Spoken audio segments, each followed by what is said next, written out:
Salut les amis, salut tout le monde et bienvenue une fois de plus sur votre chaîne d'information préférée, Club Info.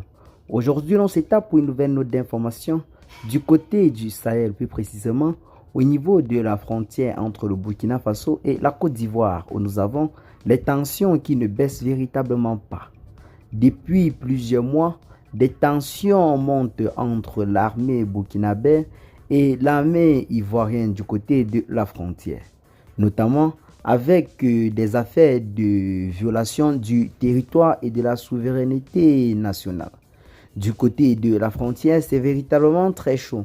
Tout est parti de l'arrestation de 2 militaires ivoiriens à la frontière entre le Burkina Faso et la Côte d'Ivoire. Celui-ci, selon les témoignages de l'armée, aurait violé le territoire national. Et quelques mois après, c'est l'armée ivoirienne qui a riposté avec l'arrestation d'un militaire burkinabé ainsi qu'un VDP, un volontaire pour la défense de la patrie. Et depuis lors, malgré les pourparlers, les tensions ne semblent pas avoir baissé entre les deux camps. Aujourd'hui, c'est une fois de plus des tirs qui ont été entendus au niveau de la frontière.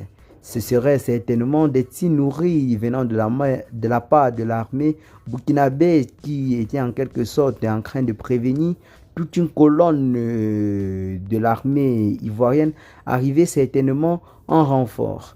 Eh bien les amis, dans cette localité du pays, plusieurs choses se font entendre chaque jour. Tout récemment, c'est un VDP qui avait courageusement stoppé une colonne ou alors un convoi de l'armée ivoirienne qui s'apprêtait à traverser la frontière entre le Burkina Faso et la Côte d'Ivoire. Eh bien les amis, les tensions s'intensifient toujours et des pourparlers en ce moment sont bel et bien en train d'être tenus entre Ouagadougou et Abidjan pour trouver un terrain d'entente qui permettra certainement la libération de ces différents soldats arrêtés du côté de la frontière. Eh bien les amis, la lutte contre les forces du mal continue toujours dans cette partie de l'Afrique, notamment dans le Sahel en général.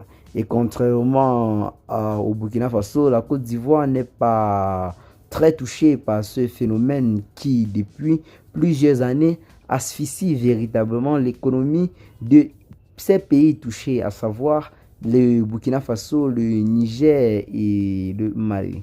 Qu'est-ce que vous en pensez pour ce qui est de cette petite note d'information? Partagez massivement la vidéo avec vos amis si vous l'avez notamment trouvée intéressante. Abonnez-vous à la chaîne si ce n'est pas encore fait. Et à très bientôt donc les gars pour de nouvelles notes d'information. Ciao.